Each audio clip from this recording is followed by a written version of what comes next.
반갑습니다. 오늘은 소태한 대종사님 대종경 전만품 20장 말씀할 텐데요. 제목을 오는 세상, 미래 세상인데 어떤 세상이 올 것인가 이제 이런 내용입니다.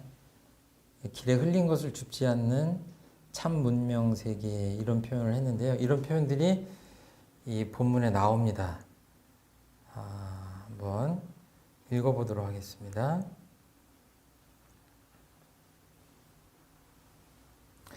대종사 또 말씀하시기를 오는 세상의 모든 인심은 이러하리라. 지금은 대개 남의 것을 못 빼앗아서 하니요 남을 못 이겨서 걱정이요 남에게 해를 못 입혀서 근심이지만은 오는 세상에는 남에게 주지 못하여 하니요 남에게 지지 못하여 걱정이요 남을 위해 주지 못하여 근심이 되리라. 또 지금은 대개 개인의 이익을 못 채워서 하니요 뛰어난 권리와 입신양명을 못하여서 걱정이지만은 오는 세상에는 공중사를 못하여서 하니요 입신양명할 기회와 권리가 돌아와서 수양할 여가를 얻지 못할까 걱정일 것이며 또 지금은 대개 사람이 죄짓기를 좋아하며 죄 다스리는 감옥이 있고 개인, 가정, 사회, 국가가 국한을 정하여 울과 담을 쌓아서 서로 방어에 전력하지만은 오는 세상에는 죄짓기를 싫어할 것이며 개인, 가정, 사회, 국가가 국한을 터서 서로 융통하리라. 또 지금은 물질 문명이 세계를 지배하고 있지만은 오는 세상에는 위 없는 도덕이 굉장히 발전되어 인류의 정신을 문명시키고 물질 문명을 지배할 것이며 물질 문명은 도덕 발전에 도움이 될 것이니 멀지 않은 장래에 산에는 도둑이 없고 길에서는 흘린 것을 줍지 않는 참 문명 세계를 보게 되리라. 앞으로 세상에 대해서 앞에서도 말씀드렸지만 종말이 다가왔다라고 이렇게 비관적인 그 이야기를 하는 사람들도 많고 또 살다 보면 정말 세상이 뭐 지옥 아닌가 이런 얘기를 하는 사람들도 있는데 소태한 대종사님께서는 정말로 어려운 시절에 굉장히 낙관적인 전망을 하셨어요. 뭐 예언이라고 하긴 그렇고 뭐 예견 또는 전망 이렇게 내다보시는 거죠. 내다보시는 것이 어떻게 내다보셨냐? 그러니까 저희들도 뭐 일을 하다가 살다 보면 답답할 때는 이렇게 뭐 점 보고 싶은 마음이 있잖아요. 이 일이 잘 될까 못 될까 뭐 또 일이라는 게 최선을 다해도 안 될 때가 있으니까 운이라는 것도 따지게 되고 조금 더 가면 내 운명이 그냥 이거밖에 안 되는가 보다 이렇게 하면서 좀 미래를 좀 앞당겨서 볼 수 있으면 좋겠다 하는 그런 마음들이 있는데 사실 그런 것들을 다 모아놓으면 앞으로 미래 세상이 어떨 것인가에 대한 궁금증도 그렇게 연결되는 것 같아요. 그래서 종교마다 그 미래 세상에 대한 전망들, 예견들을 이렇게 하신 부분들이 있는데 오늘 공부하시는 부분들을 보면 이제 거기에 대해서 이렇게 소태산이라고 하는 성자는 이렇게 보셨구나 하는 것에 대해서 조금 아실 수 있을 것 같아요.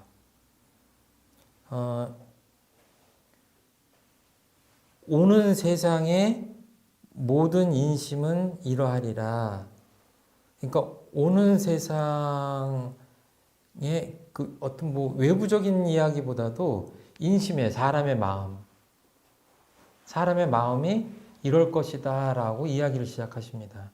이것도 이 마음 공부를 중요시하는 그 원불교의 어떤 그 정체성이 드러나는 그런 말씀인 것 같아요. 이 오는 세상은 언제 오는 거예요? 알 수가 없죠, 정확히. 그런데 어떻게 보면 사람의 마음에 달렸을 것 같다. 지금은 대개, 그러니까 지금 현실을 한번 쭉 이렇게 상징적으로 표현을 해주셨어요. 그래서 뭐 남의 것을 못 뺏어서 하니요, 못 이겨서 걱정이요, 뭐 이렇게 쭉 이렇게 하는데 정말로 과거 세상을 보면 역사를 한번 이렇게 떠올려 보세요. 그 수많은 전쟁은 그냥 일어난 게 아니라 무언가를 뺏기 위해서 일어났습니다. 인류의 역사는 그래서 강자가 약자한테 무언가를 뺏는 역사였어요. 현대 사회도 거기로부터 자유롭지 않습니다. 중동이 늘 시끄럽고 그럴 때 그 파이프라인 같은 것들을 이 석유를 옮기는 파이프라인이 어떻게 됐는가를 보면 그것이 분쟁 지역과 거의 일치해요. 석유를 뺏기 위한 전쟁들이었다 이렇게 봐도 돼요. 일본 사람들이 우리나라를 침탈했을 때도 그 침탈한다는 게 약탈한다는 얘기죠. 뭔가를 뺏어간다는 얘기죠. 그 옛날 저희 부모님 때는 그 경험을 다 하셨잖아요. 젓가락 하나, 노수저 하나 이런 것도 다 뺏기고 비녀까지 다 뺏기고 나중에는 이름도 뺏기고 창씨개명하고 정신대로 끌려가고 그 무언가를 뺏는 것이다. 지금도 그 양상만 달라졌을 뿐이지 이런 현상들은 밑바닥에 깔려 있다. 아직 낙원이 안 된 것은 그런 이유겠죠. 그런 개인들로 보면 또 이익을 못 채워서 아니고 뭐 이렇게 쭉 나옵니다. 근데 방금 전에 제가 좀 지나가 버렸는데요. 그 반대를 얘기하시죠. 오는 세상에는 그 지나간 세상에는 그랬지만 오는 세상에는 어떨 것이냐 그 반대로 얘기하셨어요. 남에게 주지 못하여 하니요 남에게 지지 못하여 걱정이요 남을 위해 주지 못하여 근심이 되리라. 요즘 그 코로나19 사태로 우리나라에서 가장 많은 피해를 본 데가 아마 대구 지역일 텐데 우리들이 이렇게 건강을 생각할 때 많은 사람들이 그 발벗고 자원봉사를 하러 갔습니다. 많은 그 의료진들 또는 그냥 자원봉사를 하는 분들 또는 군인들 뭐 정말 많은 사람들이 갔어요. 그 이름 없는 영웅들이라고 부르는데 이렇게 자원봉사를 하고 뭔가 베푸는 이런 문화는 전 세계적으로 굉장히 이렇게 확산되는 것 같아요. 예전에 그런 삶이 아니라 산다는 것의 의미가 어디 있는가 이런 생각들을 깊이 하면서 정말 끝없이 가져도 끝이 없는 이 욕망을 채우는 것이 인간으로서의 삶의 어떤 가치를 실현하고 행복에 다다르는 길이 아니다라는 깨달음을 얻으면서 자꾸 베푸는 쪽으로 살아가는 사람들이 자꾸 많아지는 것 같아요. 최근에도 보면 빌 게이츠 같은 사람은 이미 이 사태가 있기 전부터도 전 세계에서 아마 가장 많은 그 이렇게 희사를 하는 그 분일 텐데 요번에도 천문학적인 그 금액을 이렇게 베푸셨죠. 이런 분들이 굉장히 많습니다. 그냥 옛날 같으면 자기 자녀한테 다 물려주고 했을 텐데 이게 공익에 사회사업에 이렇게 환원하고 하는 분들이 참 많은 것 같아요. 이제 그리고 또 그다음에 이제 넘어가면 개인의 이익을 못 채워서 한이고 입신양명 못해서 걱정이고 뭐 이런데 앞으로는 이 공중사를 못해서 한이고 입신양명할 기회와 권리가 돌아와서 수양할 여가를 얻지 못할까 걱정이다. 이건 무슨 말이냐면 높은 지위와 명예를 얻을 수 있는 기회가 오더라도 오는 세상에는 뭔가 깨달음을 얻은 그 철든 세상에서는 그 반대로 간다. 뭔가 정신적 가치를 이렇게 채우기 위해서 수양할 시간이라고 여가라고 이렇게 표현하셨는데 그런 걸 위해서 너무 바쁜 삶을 굳이 하려고 하지 않는 거예요. 그러니까 어떻게 보면 너무 높은 지위를 하고 싶어서 안달이 난 사람들은 좀 안 뽑아줘도 괜찮은 세상이 오히려 이 말씀에 비춰보면, 예전에 보면 퇴계 이황 선생 같은 분이요, 그 전기를 보면 제가 이제 기억이 안 나는데 그냥 쉬운 말로 쉬도 아주 셀 수 없이 사직서를 내요. 임금님한테. 조선 왕조는 퇴계 이황 선생이 필요해. 그래서 자꾸 이렇게 관직을 주고 싶어. 그 퇴계 이황 선생한테 주는 관직이 절대로 낮은 관직이 아니죠. 그야말로 몇 손가락, 5손가락 안에 들어가는 높은 직책을 주고 싶어 하는데도 끊임없이 사표를 내세요. 나중에 핑계를 대는 게 이제 어머니가 아프시다 뭐 이러면 이제 임금이 그걸 안 들어줄 수 없기 때문에 계속 낙향을 하는 거예요. 뭐 하려고? 공부하시려고. 그러니까 아마 앞으로는 이런 세상이 올 것 같아요. 지금은 이제 죄짓기를 좋아하고 그래서 이제 감옥이 많고 그렇지만 앞으로는 그 반대, 죄짓기를 싫어하고 또 가정사회 국가세계가 울과 담이 점점 많아졌는데 지금 휴전선 넘어가면 큰일 나잖아요. 그렇죠? 예. 국경이라고 하는 거 넘어가면 큰일 나잖아요. 근데 앞으로는 이제 그런 것들이 무의미해지는 세상이 오는 거죠. 이렇게 보신 거예요. 이게 아무튼 그런 표현이 있잖아요. 정치인들은 교도소 담장을 걷는 사람들이다. 그런 표현이 있어요. 잘못 발을 헛디디면 교도소 안으로 떨어지고 대체 뭐 담장에서 떨어지긴 마찬가지네. 다치긴. 아무튼 근데 이쪽으로 떨어지면 그래도 담장 바뀌니까 괜찮죠. 거기서 줄타기 하는 것과 같다. 이제 이런 표현을 하는데 잘 생각해 볼 필요가 있어요. 자기가 입신양명을 해서 뭔가를 하려고 할 때 왜 그거를 하려고 하느냐를 깊이 봐야죠. 잘못하면 높은 자리에 갔기 때문에 좋아할 게 하나도 없어요. 높은 자리에 갔기 때문에 오히려 쇠고랑 차는 사람들이 얼마나 많아요. 정치인들, 경제인들, 종교인들까지 포함해서. 그리고 죄를 져도 이게 그 자리가 높지 않은 사람들은 작은 죄를 줘요. 그 범위가 좁아요.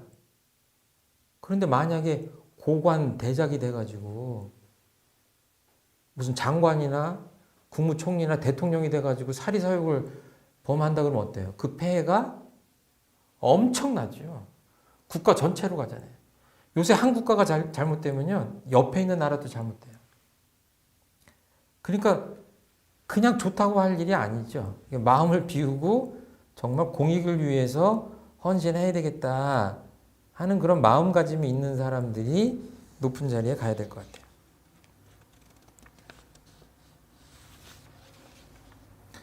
같아요. 여기 이제 울과 담을 쌓는 일이 많다, 이렇게 이런 표현들이 있었는데, 쉽게 얘기하자면 이렇게 집이 있어요. 이렇게 가운데 담이 있어요. 담이 있어가지고 여기는 우리 집이고 내 집이고 여기는 당신 집이에요. 그럼 여기 이제 쓰레기가 있어요. 쓰레기가 있으면 어떻게 해요? 예, 옆집으로 퍼서 넘겨, 삽질을 해가지고. 그럼 저쪽에서는 이 쓰레기를 또 어떻게 해요? 또 삽질을 해서 넘겨. 그러니까 이거를 계속 나는 너한테 넘기고 상대방은 나한테 넘기고, 개인이 아니라 사회도 마찬가지고 계층 간에도 마찬가지고 국가 세계도 마찬가지고, 그 자꾸 뭐 안 좋은 것들을 퍼 넘긴다. 그리고 반대로 또 좋은 게 있다 그러면 어떻게 해요? 좋은 거는 또 안 퍼 넘겨. 나만 먹으려고 그래. 그 세상이 너무 뻔하잖아요. 그 세상이 어떤 세상인가. 그 반대가 돼야지 낙원 세상에 가까워지는 것이지. 좋은 거 있으면 콩도 반으로 나눠서 먹는 세상이 낙원 세상이지. 이렇게 해서 나쁜 것도 서로 퍼넘기면 끝나질 않잖아요. 그 더러움이나 나쁜 것들이 언제 없어지겠어요. 그렇죠? 그러니까 이런 울과 담은 참 무의미한 거죠. 무의미한 거예요. 자, 그래서 지금은 그러니까 이렇게 자꾸 나눠서 생각하는 그런 세상이에요. 그런데 대종사님의 이 사상이 왜 이 울과 담을 이렇게 타파하는데 아주 결정적인 사상이냐면 은사상이라고 그러잖아요. 은사상이라고. 은혜 은자. 이게 만물이 서로 없어서는 살 수 없는 관계로 맺어져 있다고 생각하는 거예요. 그러니까 이렇게 생각한 은혜를 아는 사람은 내 집이 더러우면 내 집에서 이거를 해결해야지 상대방한테 넘겨봤자 똑같구나라는 생각을 하는 거예요. 그 앞 시간에도 얘기했지만 중국 사람과 일본 사람이 아프면 곧 우리나라 사람도 아파요. 같이 영향을 주고받기 때문에 그러니까 너와 내가 없는 세상이기 때문에 진리적으로 보면 너와 내가 없는 거예요. 그 불교에서는 그거를 무아라고 그러잖아요. 내가 없다. 그러니까 뭐 꼬집어도 내가 안 아프다, 뭐 내가 죽어도 그만이다 이런 무아가 아니죠. 너와 내가 연기적 관계로 그냥 하나로 엮여져 있다는 얘기예요. 아까 동기연계 얘기한 것처럼. 그렇게 생각하면 이 답이 좀 보이죠. 울과 담이 이제 쉽게 무너지죠. 싸울 필요도 없고. 그렇게 돼서 결국은 어디로 가냐면 지금은 물질 문명이 세계를 지배하고 있지만은 오는 세상에는 계속 오는 세상이에요. 이 세상이 빨리 왔으면 좋겠죠. 예. 위 없는 도덕이 굉장히 발전되어 인류의 정신을 문명시키고 물질 문명을 지배할 것이며 물질 문명은 도덕 발전에 도움이 될 것이니 여기 보면요. 물질이 개벽되니 정신을 개벽하자라고 하는 원불교의 제1표 왜 원불교가 존재하느냐를 한 문장으로 표현한 게 물질이 개벽되니 정신을 개벽하자라는 표현인데 그게 그냥 여기 나온 거예요. 이게 예. 물질 문명과 정신 문명이에요. 그리고 그 안에는 도덕이라는 것이 발전이 돼야 된다. 도덕이라는 건 아시는 바와 같이 물질 도덕 이런 것들, 정신 도덕 이런 건 다 마찬가지예요.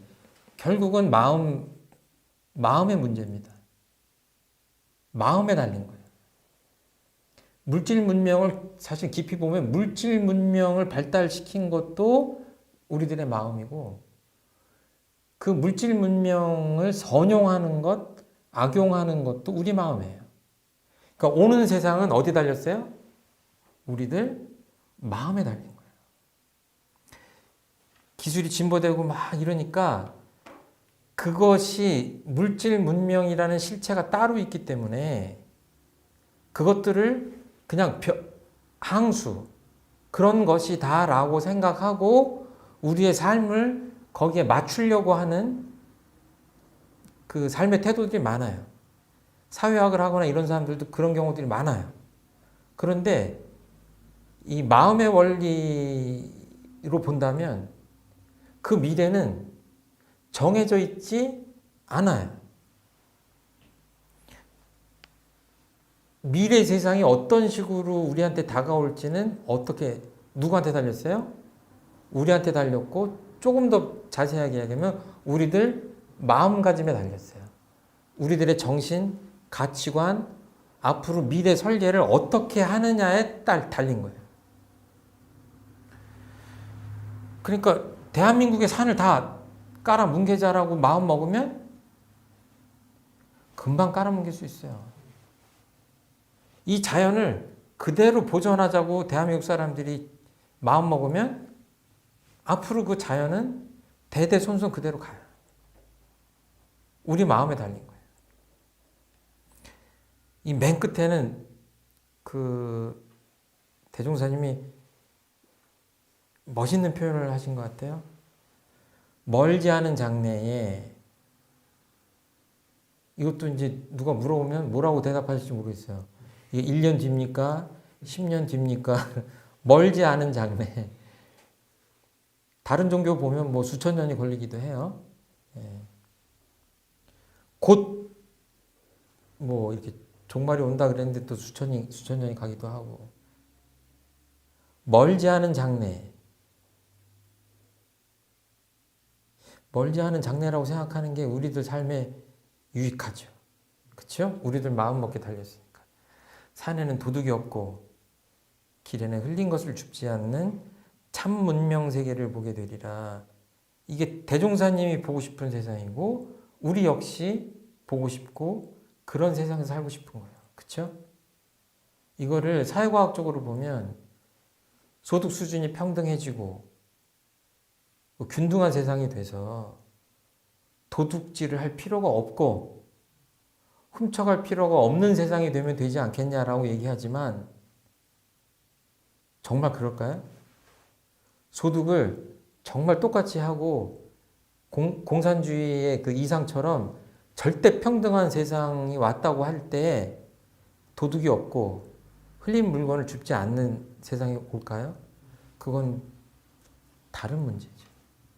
그렇다고 하더라도 마음 공부를 안 하면 도둑은 있고 내 안에 다른 사람의 것을 탐내는 마음이 있으면 여전히 그 땅에 떨어진 거를 줍는 정도가 아니라 다른 사람 주머니에 있는 것도 가져가는 사람이 나올 수밖에 없다.